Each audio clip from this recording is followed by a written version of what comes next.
Joining me now, as he will each and every Friday, is the Australian's media watchdog columnist, Gerard Henderson. Now, Gerard, you've done some fantastic investigatory work. Thank you. Something that you've come across the ABC is their proclivity to maybe give their mates a few softball questions. Can you tell us a bit more about that? Yes, well, Zoe Daniel was one of my ABC faves when she was on the ABC, and then she stepped off the ABC, and then she became the Teal Independent for Goldstein, which is not far away from ABC headquarters at South Bank. And what I've noticed is over the 2.5 years, she gets an awful lot of runs on the ABC for someone who is not important. Because if you're an independent in the Senate with a vote, you matter because you've got the balance of power. If you're an independent in the current House of Representatives, you have no power at all. But she may after the next election, or she may not. But she got a very soft run the other day with Kylie Morris, which I think there might be a clip of here. Let's have a listen. Finally, Zoe, your seat of Goldstein is home to a significant number of Jewish Australians. During his rally on the weekend, Peter Dutton highlighted the spike in anti-Semitic incidents that we've seen in Australia and again blamed the Prime Minister and Labor for playing a role in that. Do you believe the government shares any responsibility? The spike in anti-Semitism in this country and across the world has been caused by a horrendous terrorist attack followed by a horrendous conflict in the Middle East. It should not be politically weaponised.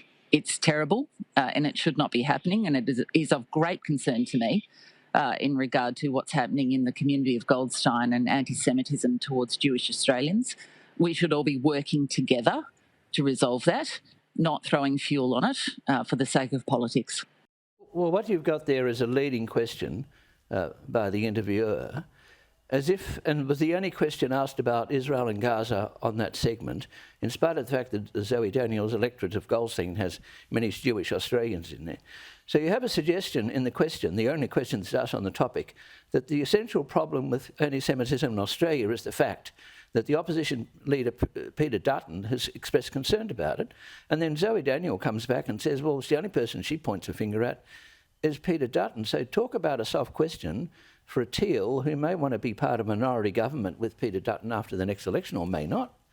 But I just think it's very unprofessional. I mean, if you're going to talk about Israel-Gaza, there are more things to talk about than what an opposition leader has said. I mean, you might want to talk about what a government leader has said, more important.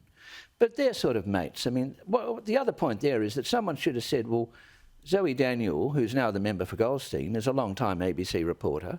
We were colleagues because Kylie Morris is on the ABC. We're colleagues, and that would be reasonable. But to suggest that somehow there's no relationship between the two, or that Zoe Daniel's come in on the ABC because she's a Teal independent, well, in the House of Representatives, I think all up there are about 13 independents. None of them get the coverage that Zoe Daniel gets. She gets it because they're mates, essentially. Now, she was a good journalist, and she's a good performer, but she might get a tough question occasionally, wouldn't do any harm, you know. I think it would give them more credibility if they asked a tough question. And supposedly, if she's such a good operator, she could be able to handle it. Well, let's run through this whole week. I mean, there was a soft interview with Adam Bant on one day, a tough interview with the Liberal Senator Jane Hume, a soft interview this morning with a Palestinian representative who spoke quite well, but he was a soft interview with him. A tough interview with Simon Birmingham, who's the opposition shadow foreign minister. So what you've got is these sort of soft interviews with your ideological mates and sometimes your personal mates. And quite scathing when it's someone on the other side. And a tough one if somehow Peter Dutton gets in there. Well, let's move on now, because you've also had a look at the ABC 7:30 report, where they've taken swing and Mark Zuckerberg. What do you make of it? Well, there was late last night, and at the end of the program last night, there was a special mention about Zuckerberg and how Zuckerberg has now realised that Facebook was being biased, he has said this, that the fact checkers, I've covered this in my column in the Weekend Australian tomorrow, that the fact checkers have been biased against right of centre views, and he's coming back to his more libertarian past. So the ABC does a program on it, a brief one, in 7:30, a reasonable thing to do.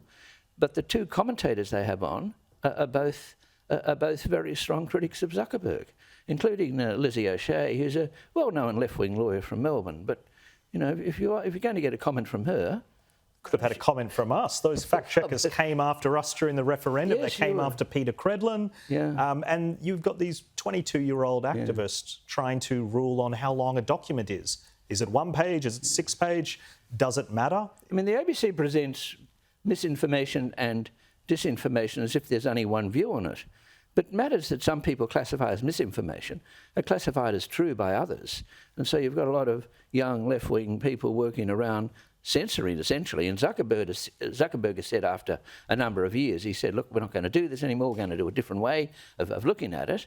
But on the ABC last night, you wouldn't have any idea about that. Yeah, and there's a lot of nuance with that as well. Now, we often get some very vocal and strong predictions in the media, but I know there's one particular journalist who's quite bolshy with her predictions, who maybe something from the past has turned out to be not so true. Well, I think there's one clip on this, and I think there's something I've put up. I mean, as someone who's followed the Liberal Party for many decades, too many decades, I guess, I can at least go back to the 1980s when journalists and commentators were predicting the end of the Liberal Party. But Laura Tingle did this as recently as 2018, that when Malcolm Turnbull got turfed out, she basically said, look, this is the end of the modern Liberal Party as we know it. I think we've got a grab. And there's another grab of what she said later on. When The Voice was on, she also made a similar comment about Peter Dutton and The Voice.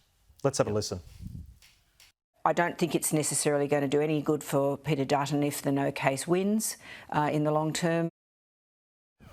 Well, there you are. You're the ABC's television designated expert on politics, which would take in the Labor Party, the Liberal Party, the Nationals, the Greens, the Independents and whatever else. So in 2018, you predict the party is going to die because you make Malcolm Turnbull's not there anymore. I mean, there's a group of ABC reporters who will tolerate a coalition government provided it's led by someone like Malcolm Turnbull, but not like Tony Abbott or like Peter Dutton. So you make that prediction, the modern Liberal Party is at its death throes, but under Scott Morrison it wins the next election. And then you come up to the Voice referendum where Peter Dutton takes a controversial view and says he's going to support no. And virtually, I mean, I can't think of anyone in the ABC who would have voted no, although 60% of Australians did. But as the lead-up comes to the referendum, and all the polls are indicating no's going to win, Laura Tingle says that if no does win, it won't do Dutton any good at any rate. Now, we know, whether you agree with the yes case or you don't, we know that Dutton's opposition to the no was very successful with the support of Jacinta Price and Warren Mundine and others, but and Senator Liddell from South Australia. It was very successful.